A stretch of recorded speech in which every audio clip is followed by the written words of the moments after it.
साथियों, आज असम और पूरा नॉर्थ ईस्ट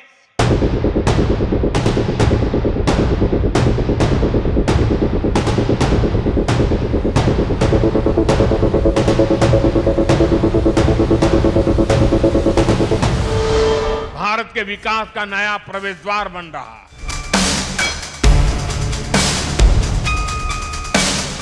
असम में नए पुल बनाने की रफ्तार, नए मोबाइल टावर लगाने की स्पीड, विकास के हर काम की गति सपनों को हकीकत में बदल रही है।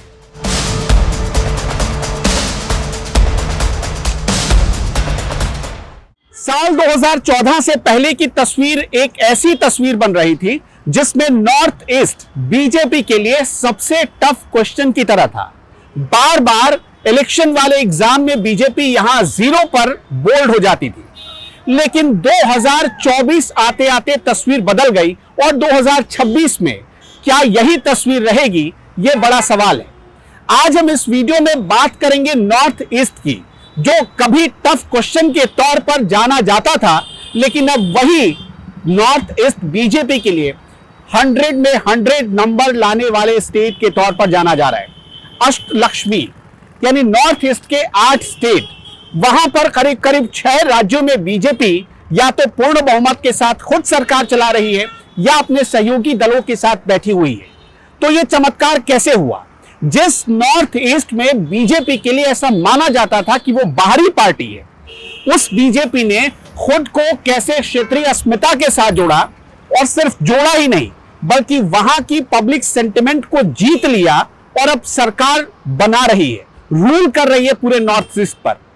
आखिर क्या है वो कुत्ते वाली कहानी जिसने कांग्रेस को नॉर्थ ईस्ट से एक तरीके से खत्म कर दिया, और कैसे सिर्फ एक चेहरे ने कांग्रेस के लिए नॉर्थ ईस्ट में कभी ना जीतने वाली कहानी लिख डाली?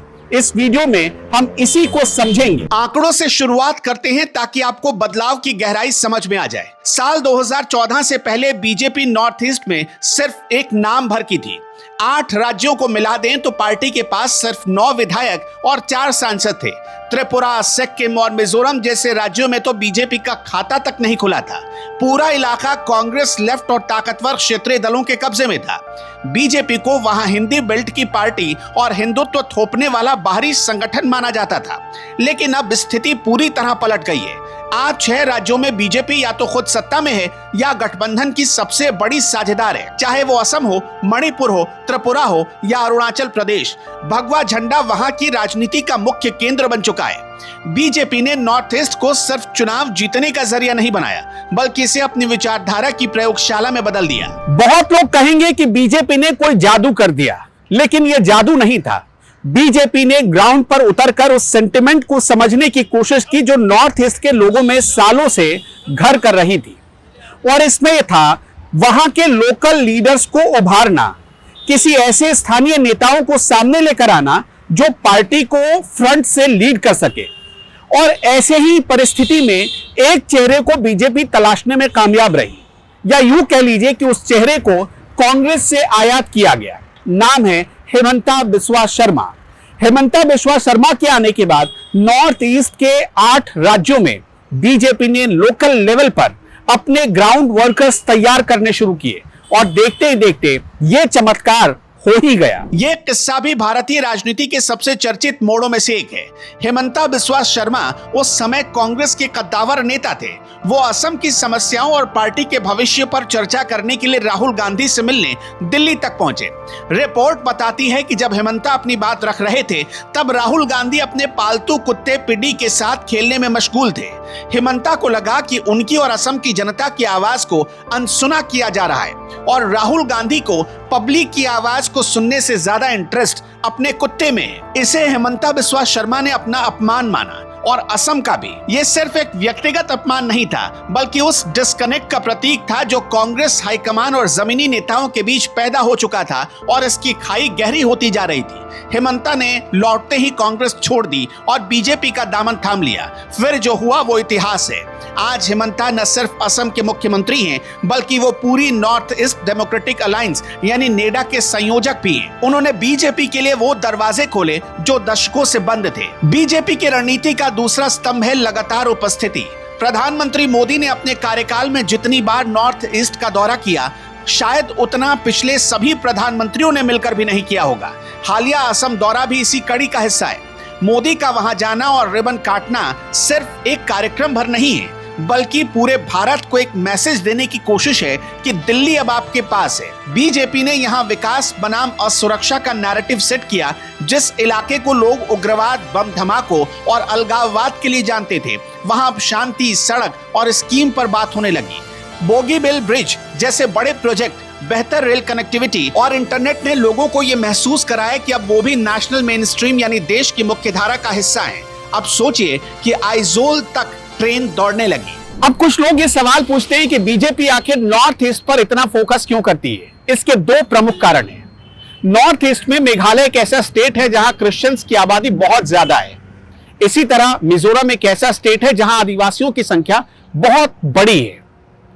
ऐसे में बीजेपी जब नॉर्थ ईस्ट के इन 8 राज्यों में कोई सीट, चाहे वो लोकसभा की हो, राज्यसभा की हो या विधानसभा की हो, जीतती है तो इसका बहुत गहरा असर जाता है। मतलब उसे हिंदुओं का वोट भी मिलता है, क्रिश्चियन का वोट भी मिलता है, मुसलमानों का वोट भी मिलता है। और यह मत भूलिए कि इस इलाके में यानी नॉर्थ ईस्ट के इन 8 राज्यों में बौद्ध की संख्या भी अच्छी खासी है। अब दूसरे पहलू पर बात कर लेते हैं।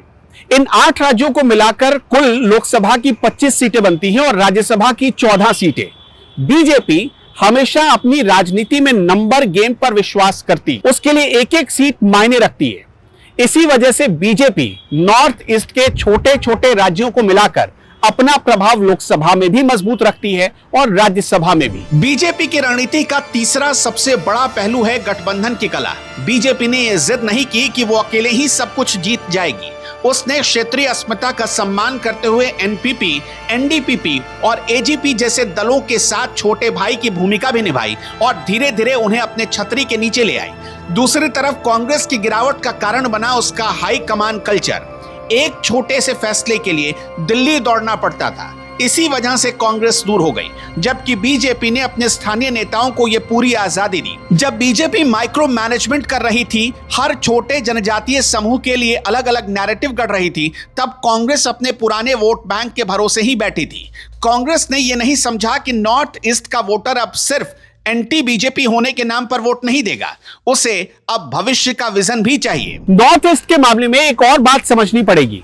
इसकी सीमा चीन से भी मिलती है, बांग्लादेश से भी मिलती है और म्यांमार से भी मिलती है। इसलिए यह भारत के लिहाज से बहुत बड़ा रणनीतिक एरिया बन जाता है। और हाल के कुछ सालों में यहां के लोगों ने माना है कि प्रधानमंत्री नरेंद्र मोदी एक गारंटी हैं इनकी सेफ्टी के लिए। उससे पहले लोग देखा करते थे कि लगातार अलगाववाद की चिंगारी भड़कती थी इस इलाके में, चाहे वो मणिपुर हो या असम का बोडोलैंड। लेकिन 2014 के बाद से ये सब कुछ शांत हो गया है और इसका पूरा क्रेडिट यहां के लोग नरेंद्र मोदी को देते हैं। अब नजरें 2026 के असम विधानसभा चुनाव और फिर 2029 के लोकसभा चुनाव पर टिकी हैं। बीजेपी यहां क्लीन स्वीप के इरादे से काम कर रही है। उनका मकसद है कि अगर कभी हिंदी बेल्ट यानी उत्तर भारत में सीटों का नुकसान हो तो उसकी भरपाई नॉर्थ ईस्ट से की जा सके। राहुल गांधी और कांग्रेस के सामने अब दोहरी चुनौती है।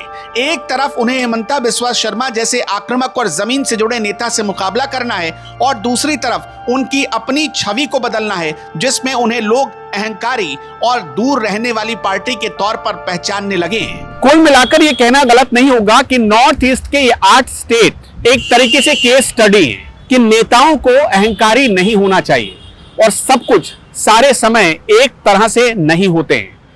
अगर राहुल गांधी उस दिन हेमंता बिस्वा शर्मा के साथ वो कुत्ते वाली घटना को अंजाम ना देते तो शायद आज नॉर्थ ईस्ट में बीजेपी इतनी प्रभावशाली भी नहीं बन पाती। दोस्तों, आपको ये कहानी कैसी लगी हमें कमेंट करके अपनी राय जरूर बताइएगा।